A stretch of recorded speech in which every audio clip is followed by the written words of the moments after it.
Hi, I'm Frank. And I'm Justin, and together we run a company called Carpet Spoken Word. Yeah, and we've just been making a brand new piece of theatre that combines live music, spoken words, verbatim storytelling from real life people that have called in and told us stories about big cats, panthers being loose in Wales. That's right, the name of the show is Panthers, and it's all about the modern myth and legend of these elusive big cats lurking around the Welsh landscape. The show has been developed in partnership with Awen Cultural Trust, the Wye Valley River Festival, and the Arts Council of Wales, and we've made it really so that it can pop up and happen in unconventional performance spaces all across Wales, because we've heard stories from Pembrokeshire all the way up to Anglesey. We've been working for the past 3 weeks with a director, a musician and a filmmaker developing the content for the show, and we've been working in buildings from the Blaengarw Working Men's Hall to the Met in Abertillery, and here outdoors in Blaengarw Country Park, developing the work and performing it as well. So what you're about to see is a short performance of Panthers. It's about 2/3 of the full show, so it's just a little something to give you a flavour, and we hope you enjoy it.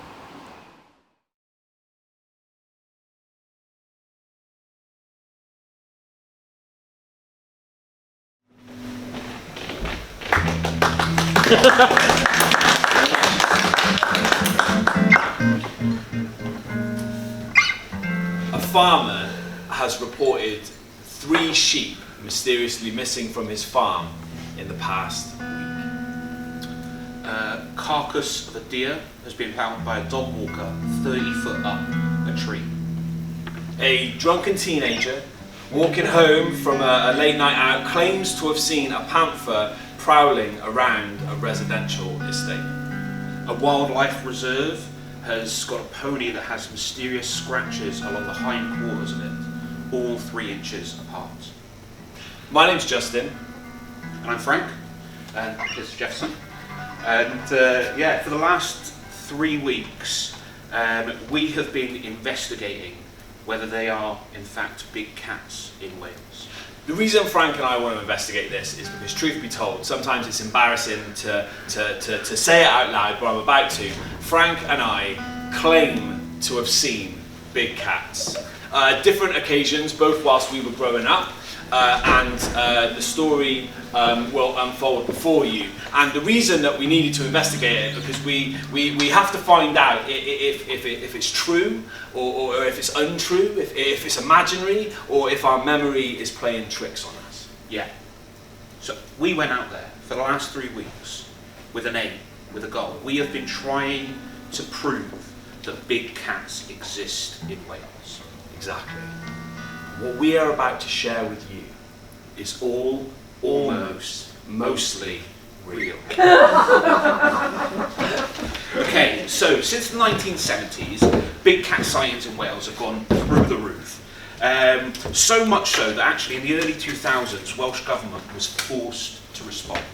They set up a company, another branch of the government, called the BCSU. The Big Cat Sightings Unit. Yeah, the Big Cat Sightings Unit. It's a real thing. 100%. Yeah. Yes, absolutely. Yeah. What they did. Thanks for asking. Yeah. They set that up, and the purpose of that was it was a hotline.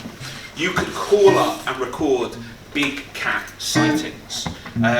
So we started doing a bit of research, and we discovered official documents from the Big Cat Sightings Unit, the BCSU. This is what we found, digging through the archives. Case number 44235, Aberystwyth. Report.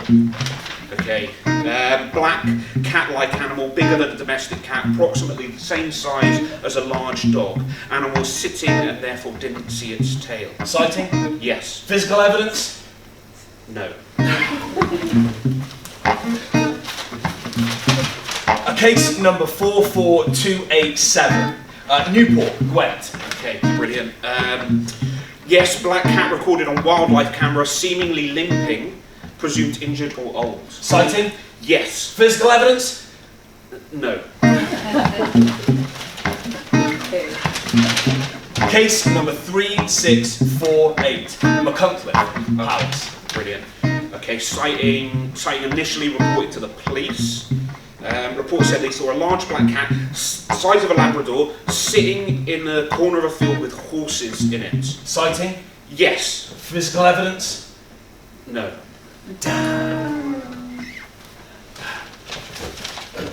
Yeah. So, sadly, BCSU was shut down. Yeah. But that doesn't matter, because we set up the new BCSU. That's right. The TNBCSUW. W? Wales. Wales. The new BCSU Wales. Yeah, we did. We actually did. We set it up, and we decided we wanted to gather more than sightings, more than information. We wanted to gather evidence. That's right. Cold, hard facts and evidence. Not some blurry photo of a black shape or a blot on the landscape, but a real high quality photo caught in a camera trap. Yeah. So we set out to do that, but also we went after the Holy Grail. Yeah, That's right. DNA. Okay. Yeah. We put these posters all around towns in South Wales. Yeah. And the purpose of these was so people could call up, get to us, and let us know where they've seen it, and so we could react to them as promptly as we could. That's right. We set up the messaging system. So as people were calling in and leaving messages for us about their sightings, we carried on doing some research on. Wait. 2 seconds. Oh, great. No worries. The speaker's gone off probably. It's a very high-tech sort of operation we're running here. That's fantastic. There you go. Cool. Yeah. So we set that up. We set the answer phone message up, and you would hear something that would have gone off maybe a minute ago, saying, "Hi, this is the BCSU. Right. Leave a message." Oh, here it is. Sighting. Leave your name, the location, and a contact number, and we'll get back to you as soon as possible. It was definitely worth waiting for. Yeah, absolutely. You've reached Yeah. the new BC. Yeah. That's it. Just a little bit more, just for you. Yeah. Okay. So we actually started digging through, looking through different journalist books. We found in local papers. We found all these stories from Glasgow down to Plymouth. Stories of big cats everywhere. We started to find stories in local newspapers from places in Wales as well. And what we're about to do for you is a reenactment of an article we found in the South Wales Guide. Yeah, it starts like this. A savage attack in Llandovery last week left a dog gnarled and mutilated to death. It has sparked views that a wild beast is on the prowl, and investigative journalist Nicholas Halfpenny investigates. Yes, I understand. As I prepared to leave the comfort and warmth of my office and hit the big cat trail, an increasing sense of trepidation began to build up from deep inside my belly. Although only 15 miles away, Llandovery seemed to me like a different world. One where time stands still as people await the news of the latest sighting or attack. A somewhat isolated, peaceful farming village, its tranquil, serene exterior is broken by an underbelly of anxiety and apprehension since the barbaric occurrences of a week last Sunday. My search began here, in a local pub, the Castle Hotel, where I found some drinkers enjoying a lunchtime pint. Oh, only half pint. City boy, is it? That's right, yes. Actually, I just moved to Bridgend, so I need to drive back there after this. So, yeah, I thought I'd just have the half, actually, yes. I'm actually here to investigate a story. I'm Nicholas Halfpenny. I'm from the South Wales Guardian. Yeah. I've seen your name in the paper. Oh, fantastic. Well, yeah, I'm an investigative journalist, and I'm looking up the stories of big cats in South Wales. Oh, big cats, is it? Yeah. Yeah. Well, there's plenty of stories round here of big cats. It's been here since I grew up. Really, everybody seems to have claimed. Well, I haven't seen one, but most people around here claim to have seen one. Yeah. What? These patrons in the pub? Do you think any of these would have a story? Oh, some of them might do, but I'll be honest, they're reliable drinkers, but that's about all they're reliable for. Yeah, I see. Yeah. Damn. The trail had ran cold. I'd started my investigation in the Castle Hotel, and yet I couldn't find a single... Who are you talking about? Oh, I was just doing a bit of narration for Oh, no, nothing, no worries. Well, the thing is, sorry to interrupt. No, that's fine, don't worry about it. Yeah, no, that's so I was thinking, off the top of my head now, Right. Betty Davis. Now, she came in a while ago, actually, saying that she had seen a big cat and said it was all causing a ruckus down the bottom of the garden, something like that. Right, Betty Davis. Do you think I could talk to her about it? Ah, yeah, probably. She does love a natter, but she does go on a little bit, just to warn you. All right, yeah, no worries. Well, where can I find her? Betty, well, you see the road that goes outside the town? Yeah. Well, you follow it all the way up, and then all the way down.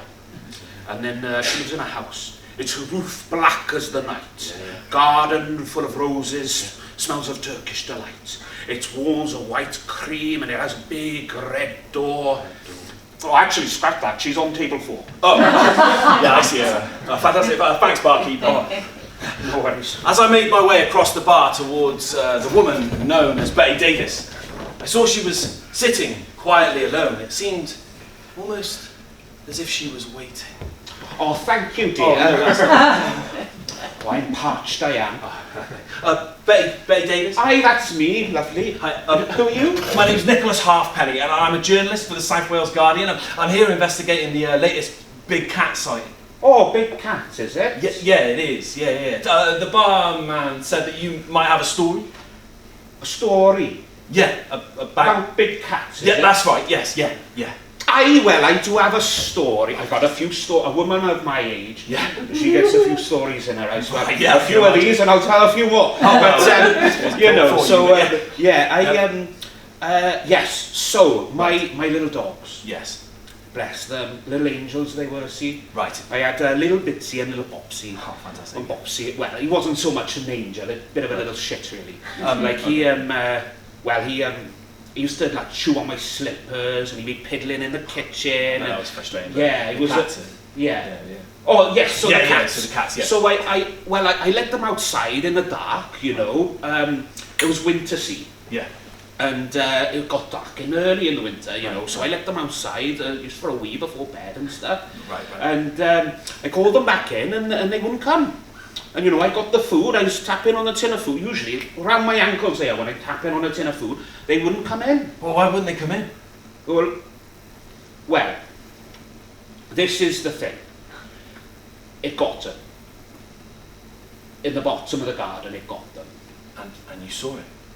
Oh no, I didn't see it. But Awen who owns the farm next door, Right. he owns the land out the back of my house. Yeah. He saw it, and Right. when he came in, he was white as a ghost. And he's old farming stock, so not much scares him. Like. Ewan. Awen. Ewan, that's it, yeah. Right.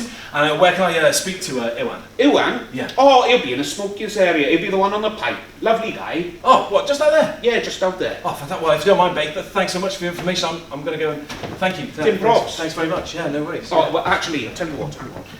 I've got to go. I've got to get to the post office before noon. Oh, okay. Thanks very much.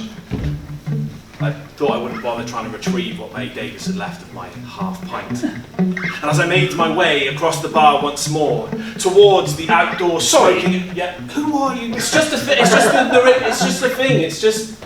Don't worry about it. For God's sake. I made my way outside. And then I saw a lonely figure of a man. Stalwart. He stood there, proud and in shape. His figure cutting across the landscape that he was staring out longingly towards. I thought to myself, this must be Ewan Price. He had a long white beard, in it a gap that held his mouth as he sucked forth smoke from his pipe. I made my way towards him. Mr. Price. Oh, no! See? Whoa! What are you doing? Oh my gosh! Oh, I'm an old man, you should be sneaking up on me like that! I thought the Oh my God! God! Oh my God! I'm so sorry! You just scared the life out of me! Oh God, you've got the feet of a cat, you have! Be quiet, sneaking up like that! Well, it's funny you should mention that, actually. Coincidental, sure. I'm actually... I've lost my pipe now. Oh, God. Oh, it's there. Sorry. Oh, just leave it down there. Oh, God. Well, I don't want to just... Oh, God. Sorry, Mr. Price. I'm My name's Nicholas Halfpenny. I'm a reporter for the South Wales. I've gone light-headed. I am from the South Wales Guardian. You've gone light-headed. I'm here to report a big cat sighting. We're here to report on the big cat sightings that happened in the local area. Big cats. Yeah, I have it on good authority. Panthers. Yeah. I've seen them. You have? I have. I wish I bloody didn't, but I have. Murderous things, they are. Tell me, everything you know about them. Oh no, I couldn't possibly. I don't like to bring it up. It's an horrible memory. No, Mr. Price, please. It's really important that we get this out into the world, that people know about it, so they can sort of protect themselves. No, I don't want to talk. I don't want to talk about it. I'll give you 50 quid. Okay, so Betty she had let her dogs out in the night. Yeah. And they wouldn't come back in. She said she was bringing on. She goes on a bit, does Betty? But so she called me up to come and look for the dogs. So it joins my land, and she thought, oh, maybe they've gone in there. So I boned dry on the quad. So I got on the quad and I whipped round. And when I arrived, there was this awful, haunting, screaming, high-pitched, screaming, blood-curdling it was. High-pitched, blood. Yeah, horrible. Could you just do it for me? Just It's too high for me. My masculinity would forbid me to do such a reenactment. I see. Yeah, no So I got off the bike, the quad, Yeah. and I thought, I'll be too late if I go through the house. So I ran through the garden, round the side end, and I cut in, and I thought, oh, Betty Davis, bless her, I've got to find her in some kind of predicament now. And I came round and she was fine. She was all right. And she was saying that the dogs are at the bottom of the garden. I can't find the dogs. So I got my torch out and I was shining it close to the floor. Yeah. And I was walking, shining it real close, mainly looking for dog poo, because she doesn't clean it up as much as she should. And then something came over me. Something primal. I couldn't move. I felt hollow. My legs. I wanted to run, but I couldn't. It was all I could do to slowly bring my torch up to the bottom of the garden. And there, trapped in my torchlight, I saw it. These two eyes looking back at me. Oh my God! Whoa! The phone! The phone's ringing! It's ringing! Oh, you answer! You got a better. I did it. Okay. What do I say? This is the new BSE. Hello, this is the new BSE. Oh, bollocks, they've hung up. Hello. Put it down. They might be leaving a message. Oh yeah, they might be leaving a message. Yes, of course they'll be leaving. We left the message. We did the answer phone. We did the. You saw it. Yeah. We went back on it to see. The lights come on. Press the light. Are you sure? Press it. Bro, better be those kids. Sighting him, Awen, now, like right now. I can see it as we speak, over in the distance, prowling at the bottom of the forest in Milvine. If I was you, I'd get you right away. Action station! Let's do it! BCSU, Frank! Oh my God. We're going for it, mate! We're driving! Okay.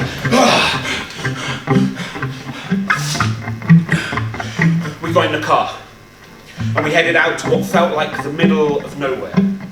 I felt myself drifting off to the motion of the car, moving through the Welsh landscape. It felt like I was in a dreamland. Memories started to fill my head. The journey that we'd been on, the route, all of it starting with that first memory.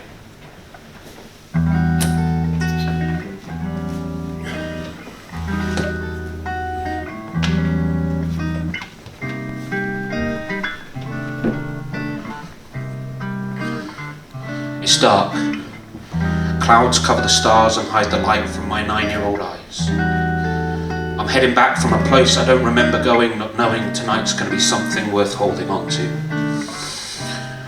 My mum's driving. I'm in the front seat, which is actually kind of rare for me because my brother's so much taller. He's asleep in the back.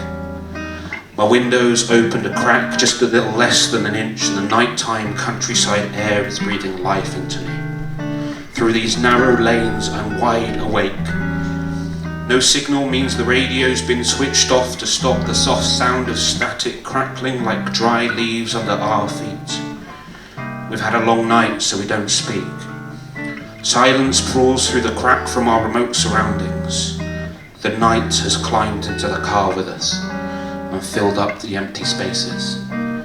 Hedgerows grow taller than our headlights let us see, and as we weave through these, it's peaceful. I know that because I would usually be looking out the window, watching vegetation pass quicker than my eyes could process, pretending I was in Star Wars, on a hover bike, zooming through the forest with stormtroopers hot on my tail, or trying to grab onto foxgloves. See if you get a good grip, you can put out the whole thing, roots and all. But I'm not following these routine distractions to make the journey go quicker. I'm resting my head against the glass, feeling the fresh, crisp air pass through my hair and staring out the window screen. And I remember having this bizarre epiphany, watching the length of the shadows of the stones we drove over alter, first long, then growing shorter. Then looking up at my mum and wondering why my dad wasn't here because I couldn't fault her. I realised that some things don't just stay the same, that life can change at any moment. And then it does. We round the corner and to our surprise it's there, in front of us. And I felt the seatbelt press softly against me as our motion ceased, and there in the stillness, my mum wipes her tired eyes and asks me, "Is that a seal?" But my eyes aren't tired, and I can see clearly as it stands, and it stretches and stretches and stretches until its tail takes up half the width of the lane. My mum saw it too, so I know I'm not insane, and it walked away casually, disappearing through the hedgerow. I'd have more luck telling my friends that I'd saw the Loch Ness, or held hands with Hannah Davis, the one in the year above, not the year below. What we saw has over 100 different names, but round here it's known as the Beast of Bont.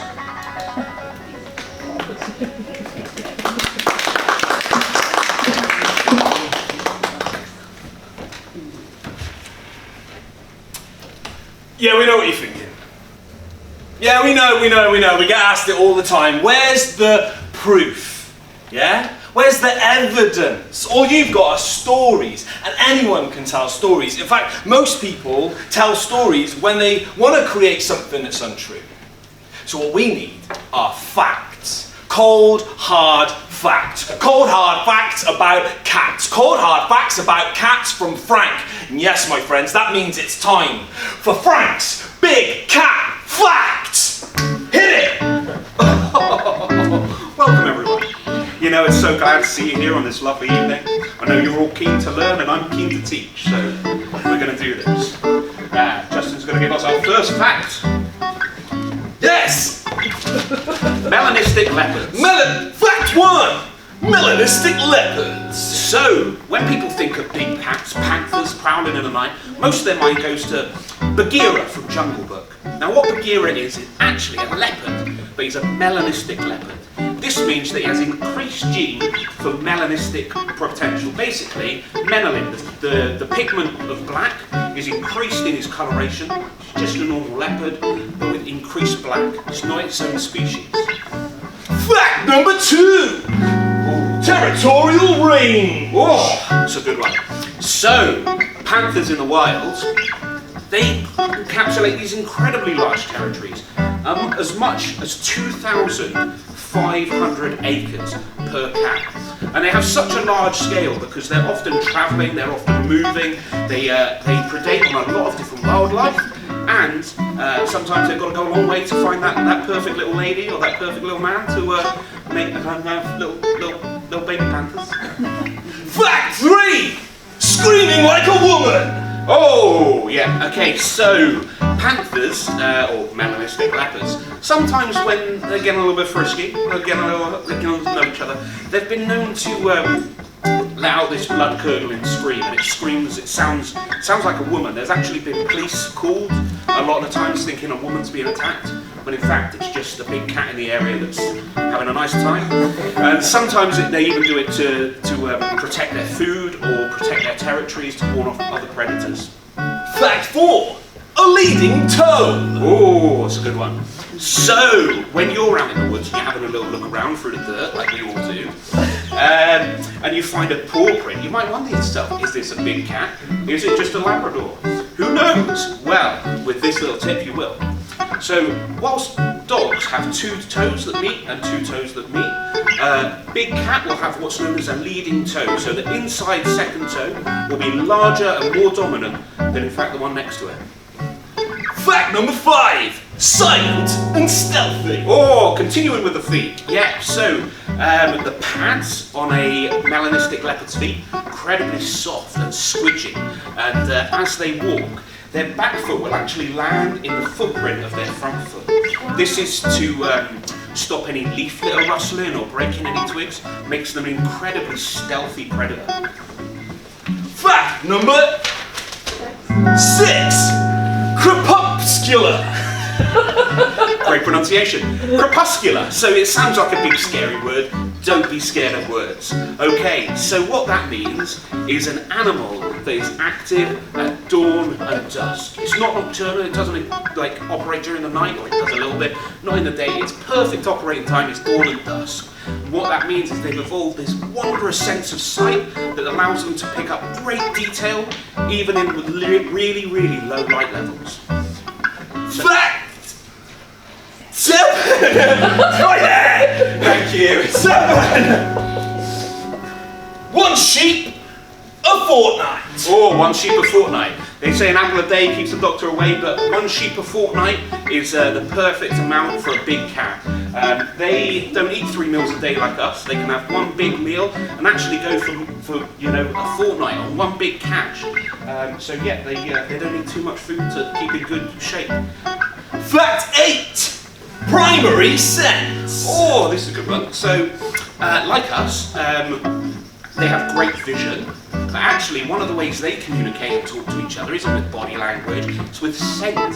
So, some of you might have experienced it, a neighbour's cat coming in, digging up your garden, pissing everywhere. Yeah, it happens, it's not a nice thing, but it's great for the cats. They can contain a lot of information in that. So actually, what that means is I'm sure all of you today got up, had a lovely shower, put on your deodorant, your body shave, you washed your clothes and put on clothes with fragrance-ed detergent.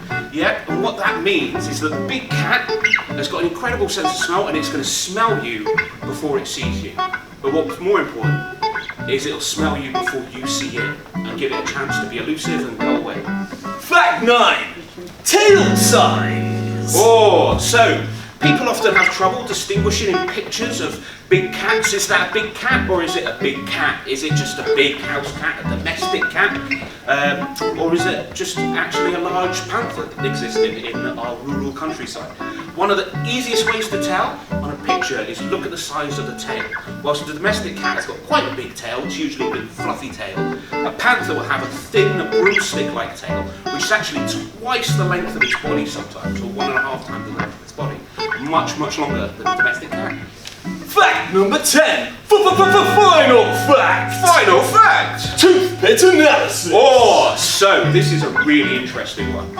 So, a lot of scientists are taking this over photo and video evidence for proof of big cat habitation. And what that means is when they find bones that the cat's been eating on, a nice sheep's bone, a nice bit of deer bone, it leaves marks from its teeth in the bones. And a big cat will leave a mark, almost like a fingerprint, that says that it's a big cat. It leaves 3 indentations from its back molars, and that's completely different to dogs, it's completely different to badgers or foxes. So if we find one of them in the UK, we know big cats are here. Thanks, Frank, for educating us all with your big cat facts. Fantastic.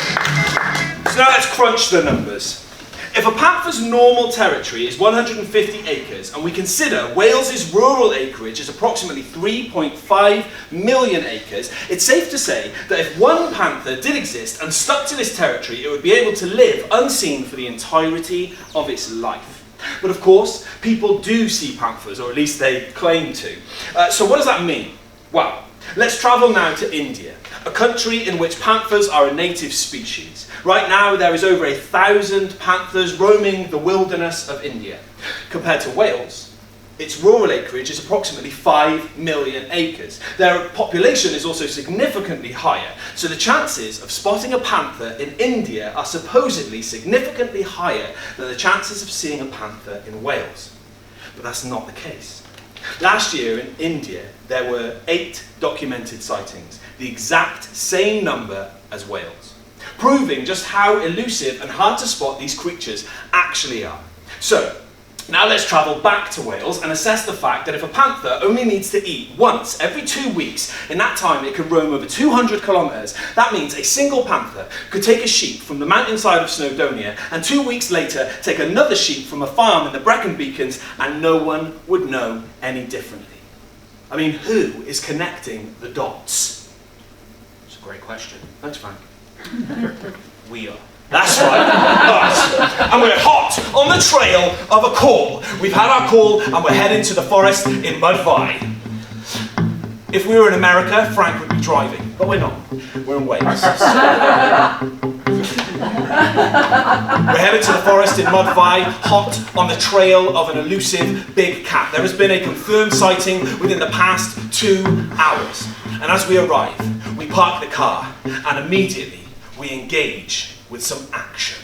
What's that? Oh my god! Scat! Scat! Yeah! Fecal remains! Otherwise known as poo! Oh my god, that one's a great one. That's long, brown, turgid, undisturbed by the rain or any weather conditions. I take out my Newport City Library card and I measure the distance. Oh my god.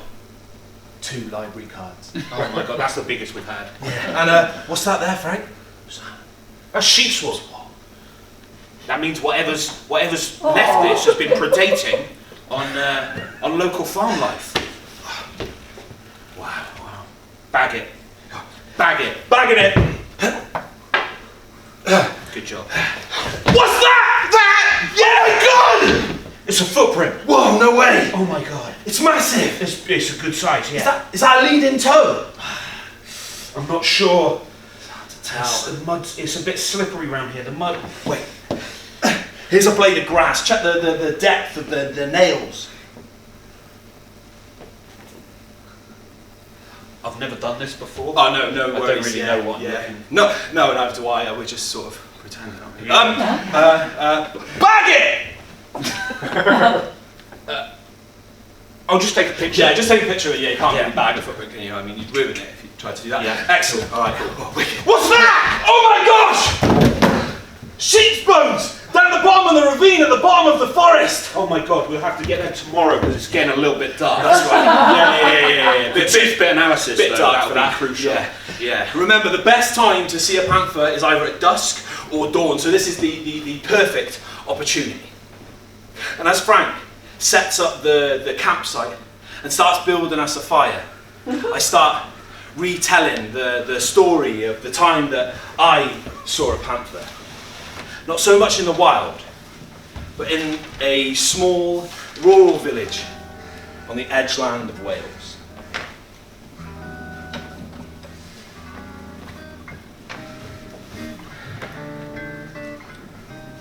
Walking home late. It's night, and the street lamps create bars of light between what can be seen and what cannot. I'm with my girlfriend of the time, and being as though this is 15 years ago, it's safe to say we haven't spoken in a while. But if we did, it would probably be about this. The story. The thing that lives long in our memory, blurry because of the fact we were drunk, made concrete by the fact we both remember the same amount of details vividly. You know that 1 a.m. cold air that hits you as you're leaving behind a good night? We had that. And as the sound of songs sung got turned down in our ears, we suddenly noticed the village was as quiet as a mouse.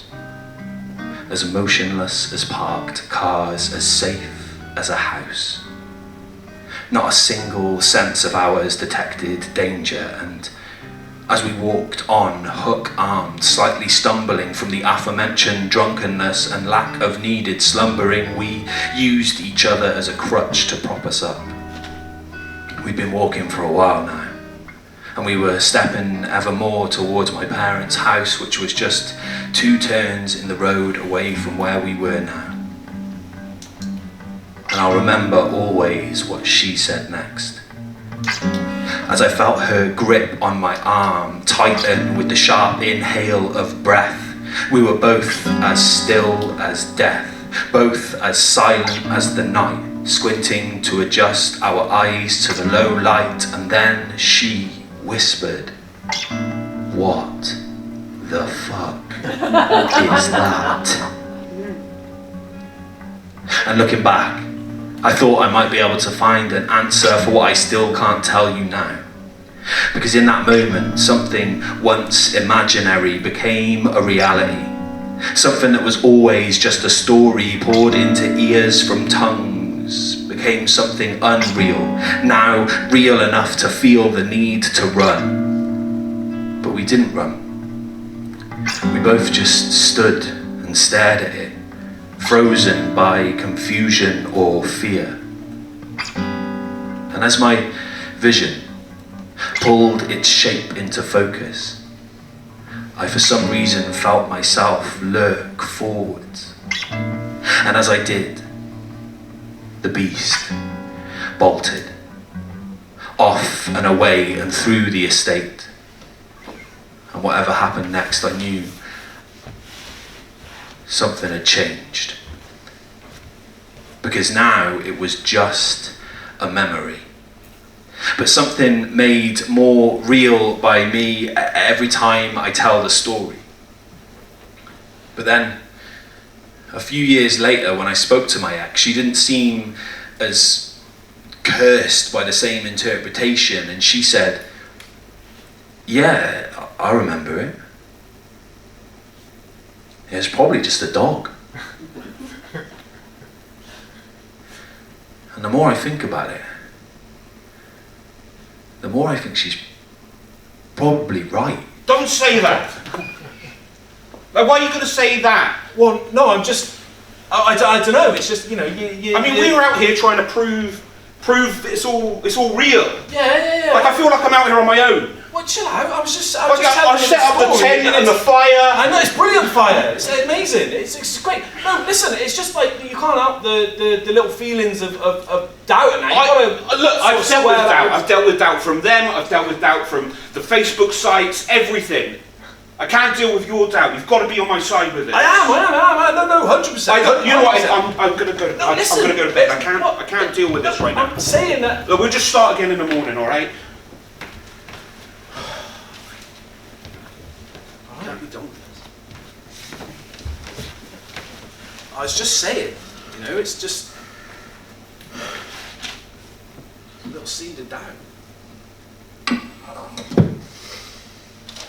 Gonna go for a quick wee. Right. Cool. To dig a hole or? No, it'll be fine. Just nothing out there, according to you.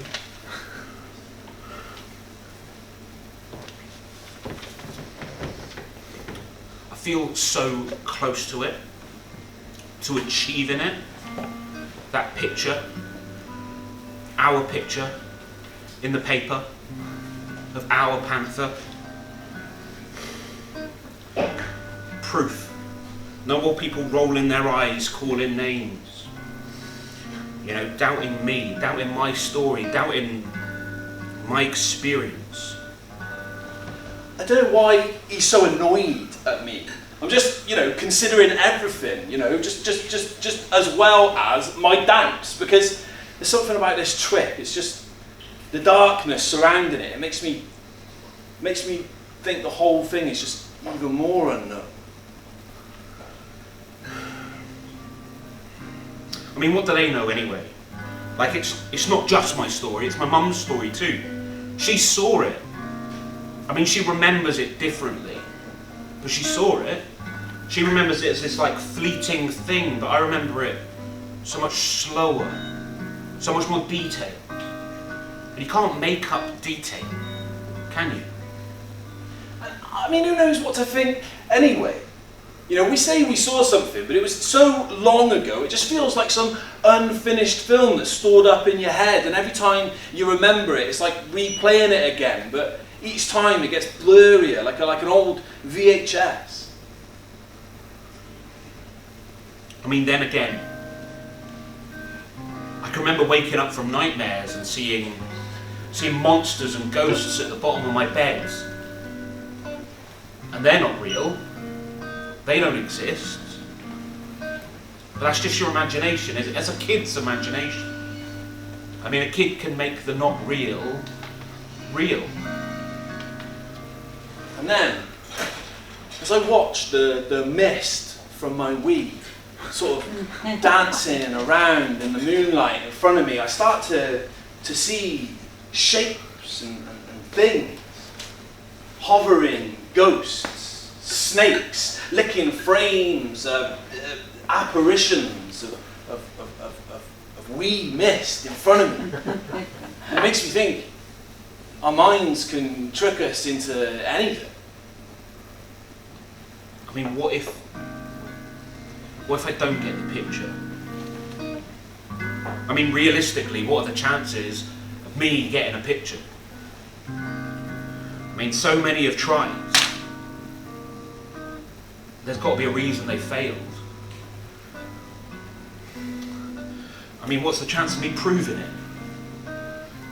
I mean, maybe it's not... Frank! Careful now. Frank!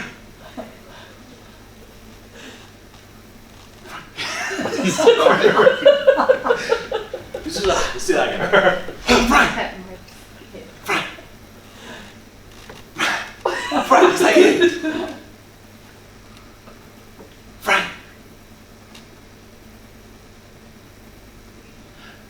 As I stared into the darkness, I realised I couldn't prove that it wasn't right there. Just because I saw it, it doesn't mean it's real. Just because I can't see it doesn't mean it isn't real. And that's our 3 weeks work. That's all we've got for you guys.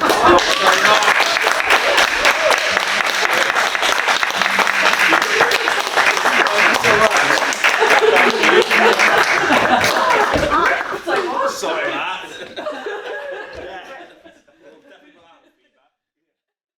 The show is leaves you wondering what if. What are the possibilities, what's maybe. I'm not saying it's like life on the moon, but it's like, you know, in our woods today, could there be the possibility of this particular beast living there? Love it. And what would you tell an audience member to expect if they were coming to see the show? Be open-minded and leave with, the what if. There is definitely a possibility, and I really, really enjoyed it. The stories. I think there was a couple in there that I thought, ooh, that's good. And then in the conversation afterwards, you mentioned more, and I wanted to know more about those stories as well. So I think everybody's got a story about a sighting, and I think you should incorporate them more because that's really good.